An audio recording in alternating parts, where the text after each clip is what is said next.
see home insecticide sales really driven by climate. It's pretty obvious. But what we see in the most developed economies is home insecticide sales being driven by two key factors. First being urbanization, and the second being threat, or at least consumers' perceived threat of insects that are out there. So what we're seeing is, I suppose the best example would be Australia. Australians live in quite a hostile environment, incredibly urbanized.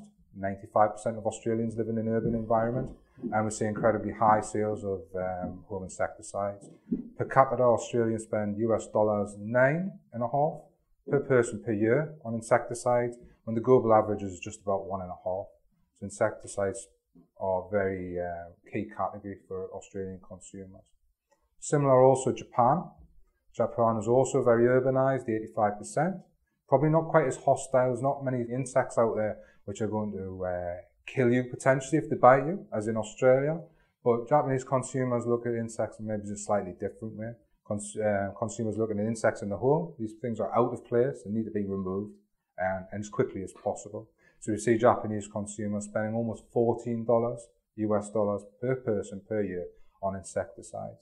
So you can see that Australia and Japan have high sales, again linked to urbanization, again linked to their perceived threat. But generally, the way that they approach the removal of these insects is very similar. We see spray insecticides, certainly the key category in both markets. We see sort of the colour, the livery of the packaging of these products to be very like black and red, very male, almost macho in a certain sense. Consumers looking for products which offer more efficacy.